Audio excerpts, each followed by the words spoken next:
السلام عليكم. اللهم صل وسلم وبارك عليك يا محمد. معاكم رحاب صابر من قناه ذا بيست فود. هعمل لكم احسن وافضل تتبيله ممكن تستخدميها سواء في المشويات.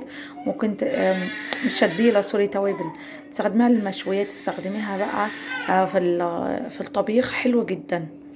طيب، عبارة عن ايه؟ انا عندي هنا هجيب عندي كوباية كده من القرنفل، وعندي كوباية من الجنزبيل البودر، وعندي دي جوز الطيب يا جماعة انا بشرتها، وهنا عندي كبابة صيني، وعندي حبهان، ورق لورا. يبقى تاني: ورق لورا، حبهان، قرنفل، جوز الطيب، كبابة صيني، جنزبيل. ودي خلطتي السحرية. هبدأ بقى احط الكلام ده على النار زي ما هنشوف دلوقتي.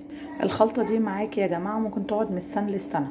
هنشوف دلوقتي طريقة حفظها، بستخدمها بنسبة قد ايه. روعة جدا جدا جدا، مش هتبطلوا تستخدموها. انا هجيب عندي كده ووك على او عندي طاسة على النار، بسم الله. وهبدأ انزل بالقرنفل، ولو تقدري تضغطي عليه تفتحيه يا ريت. وهنزل عندي بالكباب الصيني، تمام زي الفل. وهبدأ انزل بالجنزبيل. طبعا الجنزبيل يا جماعة انتي اوكسايد، خلاص، مضاد يعني فظيع فظيع فظيع لجهاز المناعة، وكمان بيخسس جدا، تمام زي ما احنا ما شايفين كده. وهنزل عندي بالقرنفل، وهنزل عندي بجوز الطيب، تمام. ما بنكترش منها عشان بس ريحتها نفاذة. وهبدأ ان انا يا دوبك بس ان انا اشوح الكلام ده كله، تمام. بسم الله. هبدأ ان انا كده على نار هادية، شايفين اهو ابتدى عندك بخار اهو، ابتدى يطلع. هيبدأ ان هو يتحمص وريحته تطلع، تمام.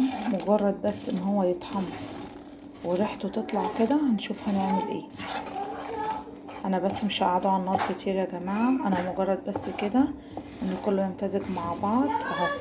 ريحته زي الفل، ريحته جميلة جدا، وابتدت ان هي تطلع زي الفل الكلام ده. خلاص، استنى عليه بس دقيقة واحدة وهنشوف دلوقتي هنعمل ايه.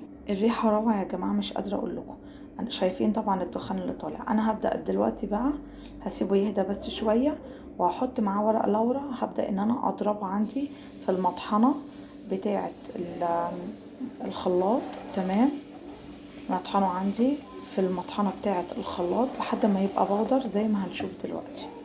مش قادرة اقول لكم الريحة جبارة قد ايه، مش قادرة بصراحة، روعة جدا. انا ضربت كده كله ورق لورا مع الجنزبيل مع عندي جوز الطيب مع عندي اللي هو الكباب الصيني والجنزبيل، كل ده مع بعض. خلاص نبدأ بقى نصفيه. طبعا لازم اصفيه عشان فيه شوائب عندك امبيورتي زي قدامك. هصفيها وارجع تاني اوريهولكم. ايه رأيكم بقى يا جماعة؟ الريحة جبارة، وشوية من دول مش عايزة اقول لكم بكام بره. خلاص، ده كده انت هتوفري كتير جدا، والريحة جبارة جبارة جبارة، والنتيجة هايلة. جربوا بقى التوابل بتاعت رحاب صابر بطريقتي: جنزبيل وكباب صيني، وعندي جوز الطيب، وعندي حبهان وقرنفل، ورق لورا. هيديكي نتيجة هايلة جدا. لو عجبكم الفيديو اعملوا لايك او شير، وانتوش تعملوا سبسكرايب. معاكم رحاب صابر من قناة ذا بيست فود.